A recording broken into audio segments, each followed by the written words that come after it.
We'll roll into our plant forum. This is the thing we do at all of our meetings. We're going to be showing off some of the plants that our members brought in. And I'm going to hand this on over. If you have something that is growing and you don't know what it is, you can bring it in. We'll do our best to identify it.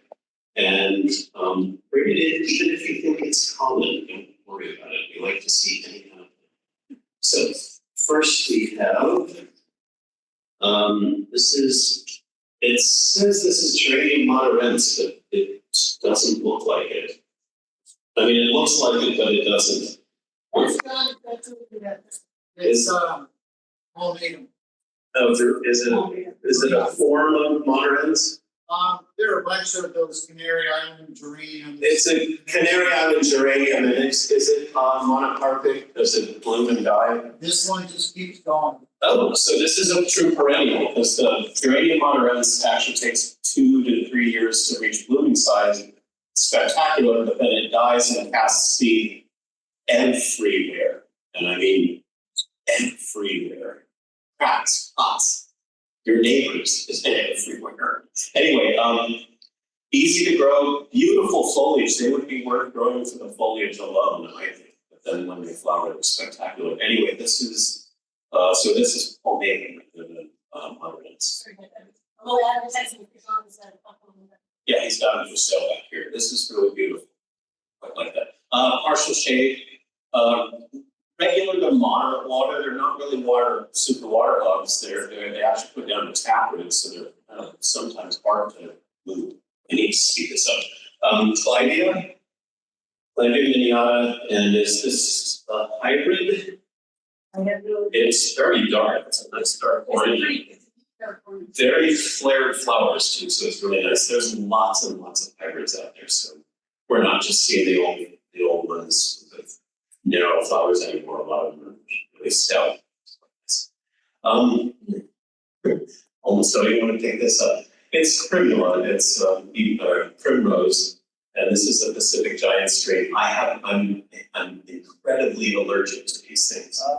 When I worked at Smith and Hoffman, I had to handle them all day long, and I got burns around my hands and blisters. And so I see them and I think those are pretty, but I don't want to. Yeah, very nice, easy to grow. Here they can work as a perennial if you take care of them in the off season and don't overwater them. But really, most people just rip them up and replant new ones. They tend to not look great through the summer and the fall, and they usually get snails and slugs. So, but they are gorgeous in flowering. This is an interesting South African bulb with a lot of different color variations. This is Ferraria prisca from South Africa. And it spends much of the year dormant, but it comes up very quickly, usually around September, October, I think, somewhere around there. Usually with the first rains or if you're watering. And it'll be gone, just in another couple of months, and it won't make its reappearance again until then. And it will seed. These can seed, and they multiply fairly quickly from bulbs, but they are a fascinating flower. They come in one. This is Acacia glaucoptera, a nice, billowing growing acacia. It doesn't grow with a tree. It grows as a spreading shrub, and has these beautiful flowers that form along the edges of the foliage. The new foliage usually has a reddish or pink tinge to it when it's growing on this really beautiful blue-gray color. So it's quite dramatic when the new foliage is coming out. And you can actually cut it and dry it, and it will hold that color. So it makes it great, for dry arrangements. And actually for cut arrangements, this is a great addition. It does need a lot of space, though, to do its best. It needs it's 6 feet wide, probably, most of them anyway, when they hit their stride. Big plant, very, very pretty. The bees love it too. Freesia, and this is one of the hybrids. You hybridize these quite a bit. When you see when you actually let freesia go to seed, it'll usually revert back to this. Oh, you're shaking your head. Should I read? Is this a true species? Freesia alba. And it says very fragrant. Right now it isn't. Oh, no, it's, yeah. I'm gonna get myself in trouble. I always think it smells like Fruit Loops. In a nice way, in a really wonderful, like what Fruit Loops wants to be. Anyway, so that's lovely because it's got a blush, a purpley pink blush to it. Usually that you only see that with the hybrids, but that's a species. That's a really nice. The flowers would be enormous for species. Salvia big swing. So you got this at San Gabriel. This April brought this in 3 to 4 feet. Have you had it long? Actually, bought it from Matt, painting it, but I didn't see it for sale at San Gabriel recently. But mine is like this big, and I threaten to rip it out every year. It comes back. So it's an indestructible salvia. Yeah. So it wilts in the summertime, so it's a water bug. It's probably from tropical Mexico, or yeah, it's got a bloodline in it that's like Chiapensis or one of those. That's Oh, it's a Betsy Hutch did this. It's cool. The salvia maiden. Actually, no, there must be a better term, salvia expert. I do love the fact that she was so modest. Her book is called A Book of Salvias, when it's actually the Book of Salvias. There ain't no other. This is Gladiolus tristis, one of the beautiful species glads from Africa and South Africa. And it's one of those that will, many of the species glads grow this way. They actually are very narrow. And very graceful on kind of wand-like stems. They grow in grasslands, so they actually just lean up against the grasses and they'll peek out above them when they flower. So some people say this is invasive. I don't think so. I wouldn't mind more coverage from these things. They can go anywhere they want. Do you have anything to say about this one? One of my favorite smells. What are your favorite smells? Very fragrant at night. Oh, not the Tauchia, the Gladiolus tristis. Oh, this. Which make it smell.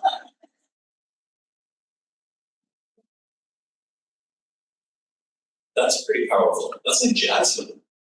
That smells actually quite a bit like jasmine. Anything to say about this one? Nifty little native plant. It's Tauchia, so it's California native. Yes. So it's related to parsley and things, and isn't it? Apiaceae. And its common name is Southern Umbrella Wood. But if you want a greenish yellow chartreuse flower, that's really nice. Now, John. Tried to bring a brand new plant to commerce in at the beginning of the year, but I couldn't make it in January. So this is it. This is an aloe. Those of you who know me, I do dumpster dive other people's breeding programs and find things that I think are great for landscape professionals, but not plant geeks. This one was just a cute little 4-inch pot, a whole bunch of aloe seedlings. And for me, aloes are problematic. Hummingbirds love them. Great landscape plant, succulent, but so many of them get this aloe mite, which looks like cancer on aloe.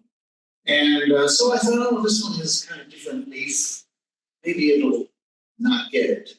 And indeed, it does not get it. And I still thought it was something that was already out there, but I've, over the last 15 years, shown this to all the aloe gurus.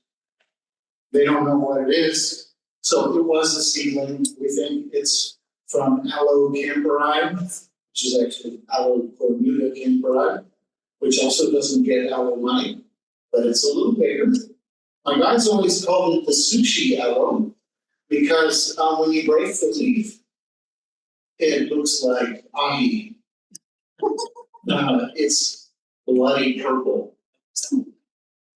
Yeah. It drooled on the floor. Yeah. Yeah, when I lifted this up, I broke this leaf, and within a few minutes, it'll look just like raw ahi. And if you try picking this up by yourself in short sleeve shirts, it'll look like raw ahi pretty quick too. What I love about this one is it's like 3 or 4 months of show. For 2 months, it's just there, not open, little green dots at the ends of the buds. And then finally it starts to warm up and sort of popcorny look, but very sunset colored or maybe sunrise colored.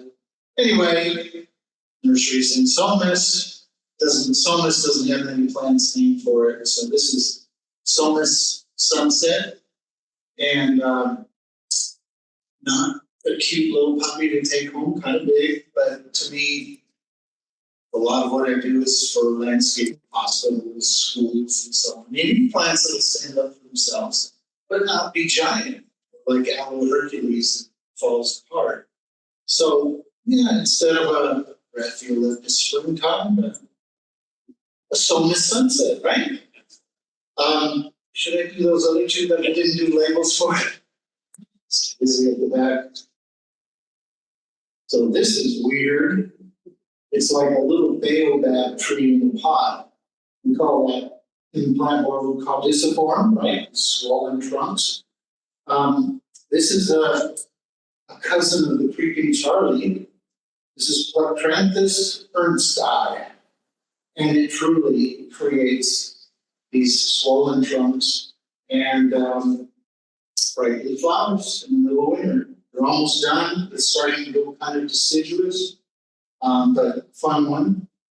And then this, I always read that Farfugium licularia before, right? Were water hogs, East Coast plants, but this landscape contractor brought me some of this from one of his jobs. He said, "This is under an oak tree. It's not getting a lot of water. I want you to grow me 500 of these because I'm going to use them on every job." Cool foliage. So this is Farfugium, Japonicum, Argentea. So Argentea silver variegation. White is silver, cream is orient. It spreads by little underground stems. And yeah, I'm impressed. And what family do you think this would be from? It's a good question for Steve too, the plant garage. It sends up a flower that looks like a yellow daisy. It is the weirdest. So it's Asteraceae. It's from the Aster family. Yeah, pretty wild. That's all I got. Great. Thank you, John.